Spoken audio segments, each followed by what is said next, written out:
The corridors of General Hospital had always echoed with secrets, but this shadowy force known only as C, had become the darkest whisper slithering through Port Charles.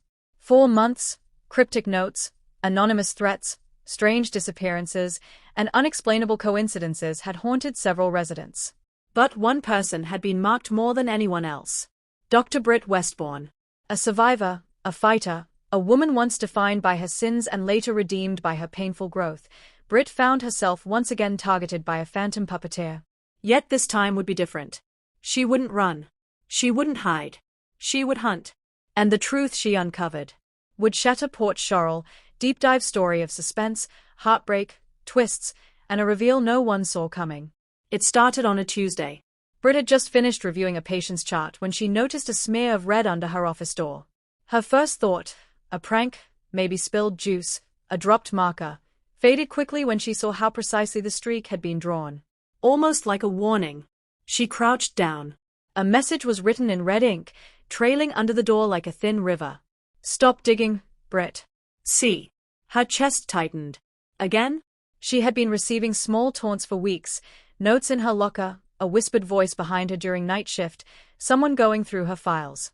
She had assumed it was an ex-patient or a disgruntled relative. Nothing more. But this felt like escalation. Britt's fingers trembled as she lifted the slip of paper and studied the handwriting. Slanted. Confident. Not familiar. "Who are you?" she whispered. But the hospital gave no answer. Only the quiet beep of monitors and the cold hum of fluorescent lights.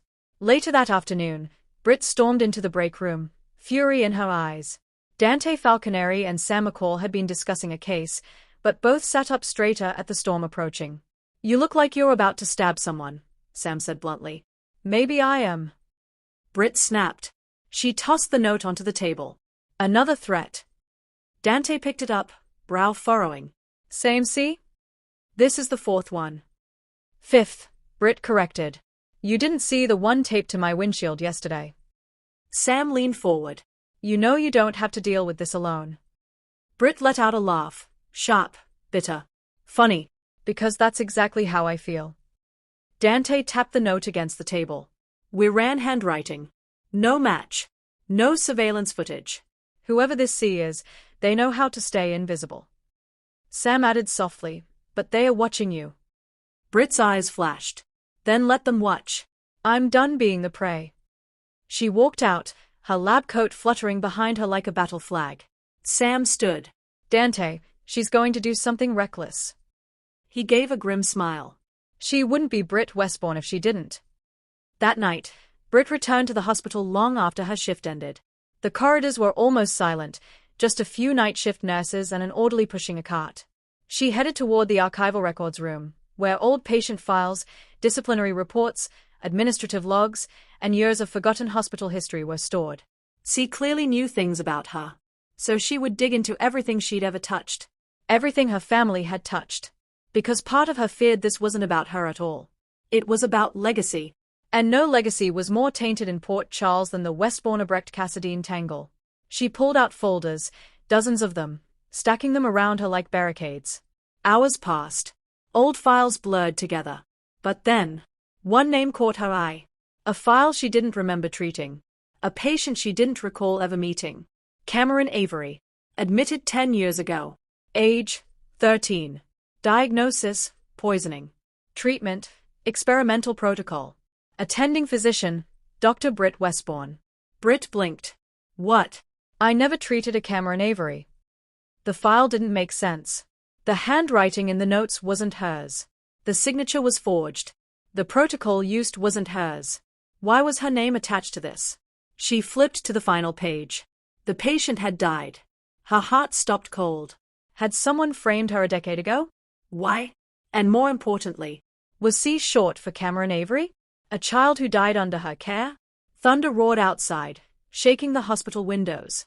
Britt suddenly felt watched. She turned. A dark silhouette stood in the doorway. She froze. "Hello, Britt," the figure whispered. But before she could reach for the light, they were gone.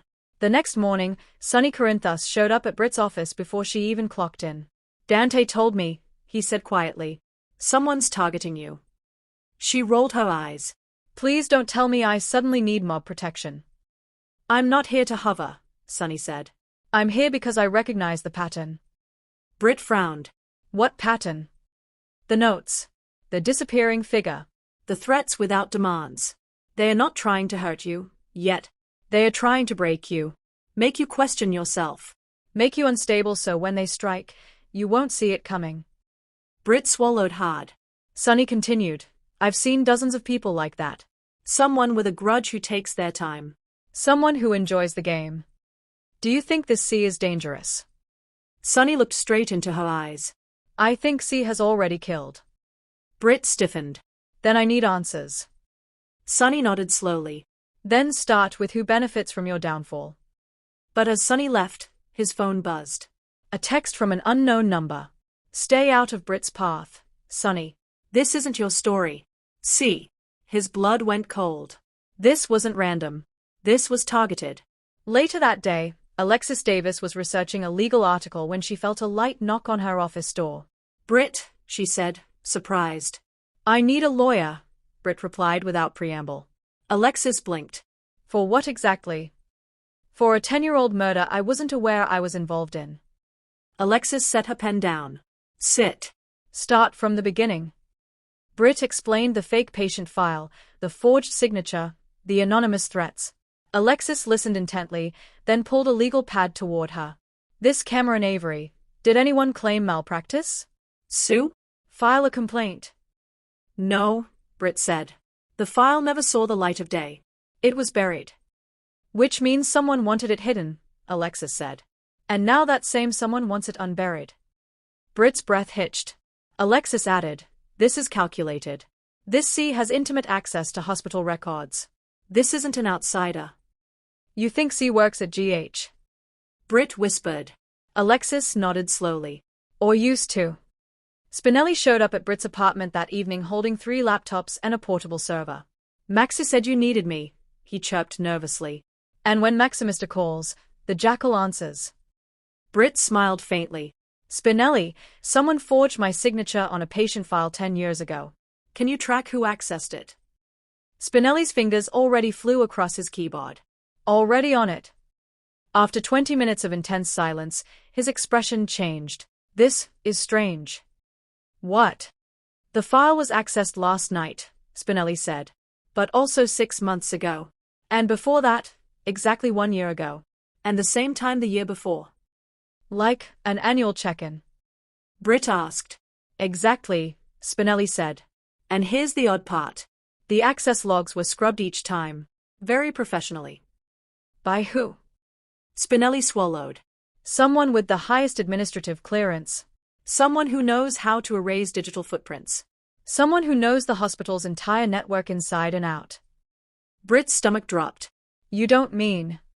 Spinelli nodded slowly. Someone on the GH board. The nurses' ball pre-gala reception was supposed to be glamorous, elegant, light-hearted. Instead, it became a battlefield. The ballroom glittered with gold drapes, shimmering lights, and guests dressed in their finest. Britt arrived in a silver gown, nerves coiled tight. She wasn't here to celebrate.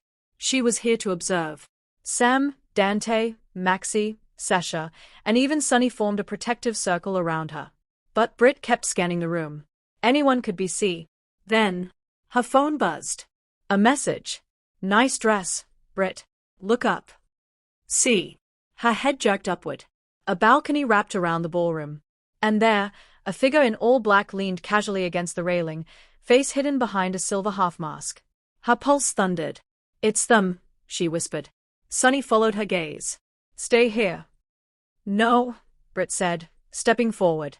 This ends tonight. She pushed through the crowd, heart racing, gown brushing against tuxedos and sequins. She reached the base of the staircase. But the masked figure vanished. In their place was another note, pinned to the railing. If you want the truth, meet me where it all began. See. Britt's hands trembled. Where it all began. Sam murmured. The hospital. Dante shook his head. No, something personal. Britt exhaled sharply. I know where they mean. GH's North Wing had been closed for years, ever since a structural collapse rendered it unsafe. No one went there except maintenance workers. Certainly not doctors. But Britt walked through its dusty corridor with a flashlight in one hand and pepper spray in the other. The silence was suffocating. Peeling paint curled off the walls. Old medical carts sat rusted in corners. A faint metallic smell hung in the air. At the end of the hall, a single room glowed with flickering light. Britt stepped inside. And froze. On the wall were dozens of photos. Of her. Her as a young resident. Her working with patients. Her with her mother, Liesel. Her with Jason. Her smiling. Her crying. Her alone. And at the center, a picture of Cameron Avery, age 13, smiling with a hospital bracelet. Her heart cracked. "What is this?" she whispered. A voice answered from behind her. "My tribute." Britt spun around. A figure stepped out of the shadows. At first, she didn't recognize them. Then she did. Her mouth dropped open. "You?" she whispered. The figure smiled faintly, almost tenderly. "Yes, Britt. It's me. I'm C. C was Brad Cooper. But not the Brad she knew. Not the insecure, remorseful Brad who had struggled after the wily babyswap scandal. This was a colder Brad. Sharper. A Brad whose eyes held a decade of secrets. Britt staggered back. "Brad? Why?" None of this makes sense." Brad tilted his head. "Doesn't it? We were best friends. Family. But you forgot something, Britt." "What could I have possibly forgotten?" Brad pointed to the photo of Cameron Avery. "You treated him. You killed him." Britt shook her head violently. "I never treated that boy." "Someone forged my signature." Brad stepped closer. "I forged it." Her heart stopped. "Why would you do that?" Brad's expression twisted, years of pain surfacing at once. "Because Cameron Avery wasn't just some patient. He was my cousin. The only person in my family who accepted me. He died alone in a cold hospital room, and your name was on the report." Britt whispered. "Brad, you think You didn't kill him." Brad's voice softened unexpectedly. "I know that now. I knew it then. But someone did." "Then why come after me?" "Because you're the only one who would help me uncover who really killed him." Britt stared at him in disbelief. "So the threats?" "Pushes," Brad corrected. "Nudges. To force you toward the truth. To make you dig. By terrifying me." Brad's eyes glistened. "I needed you scared enough to take this seriously." Britt forced herself to breathe. "If it wasn't me, then who?" Brad pointed to one last file taped to the wall. "Your mother." Britt froze. "Liesel." Brad nodded. She was experimenting on Cameron. An unauthorized treatment. He died during a secret procedure she was testing. She covered it up. "She forged your signature so if it ever surfaced, blame would fall on you, not her." Britt's stomach twisted sickly. "No. Not again." "Not her." "She wouldn't." Brad whispered sadly. "She did." Tears welled in Britt's eyes. Her mother, the woman she had worked so hard to separate her identity from, had dragged her into another nightmare. Again. "Why didn't you just tell me?" Britt choked out. Brad wiped a tear from his cheek. "Because I knew you'd protect her. You always do." Britt confronted her mother the next morning. Liesel's face crumpled the moment she saw the file. "My darling girl," she whispered. "Tell me the truth," Britt said shakily. "Did you kill Cameron Avery?" Silence. Liesel closed her eyes. I did." Britt's knees buckled. Liesel rushed to her, but Britt backed away. "Why?" Britt sobbed. "Why did you do that to a child? Why did you blame me?" Liesel cried too, shaking. "I was desperate. I believed I could heal the world. That boy was dying, and his parents begged me to try anything. I thought I could save him. But you didn't." Britt screamed. "I know," Liesel whispered. "And I have lived with that guilt for 10 years. Britt's voice broke. "And you let me take the fall." "I wanted to protect you," Liesel said. "The hospital would never forgive me, but they would destroy you." "And Brad?" Britt asked. "You let his family suffer in silence." Liesel whispered. "I thought the secret was safer buried. I never imagined it would return." But it had. With a vengeance. Later that night, Britt found Brad sitting alone on the hospital roof. She sat beside him. He spoke first. I never wanted to hurt you. I know, Britt said softly. You wanted the truth. He nodded. I got it, she whispered. And it broke me. Brad looked at her, eyes sad. So what now? Britt exhaled. I'm going to the police. Brad's eyes widened. Britt, your mother will go to prison. She should, Britt said. For Cameron. For what she did to you. For what she did to me. Brad swallowed hard. Do you hate me? She shook her head. I'm proud of you, she said. You fought for your family. You got answers. You did what I couldn't. A tear rolled down his cheek. Britt, I'm so sorry. She pulled him into a hug. I know. The arrest shook Port Charles. Liesl Lebrecht, long feared, long forgiven, long survived, was led out of GH in handcuffs. Reporters swarmed. Cameras flashed. And Britt watched it all with tears streaming down her face. Sonny squeezed her shoulder. Sam stood at her side. Dante kept reporters back. Maxie cried. Spinelli hovered nervously. Brad watched from a distance, guilt etched deeply into his features. Everything was broken. Everything was changed. But truth had finally been set free. Months later, Britt walked through GH with a sense of quiet strength. She had survived. Her relationship with Brad was healing slowly. They talked weekly. Sometimes they cried. Sometimes they laughed. Liesl sent letters from Pentonville, long, emotional confessions, apologies, reflections. Britt read them all, even when they hurt. And the memory of Cameron Avery, once buried, was now honored. Brad started a foundation in his name.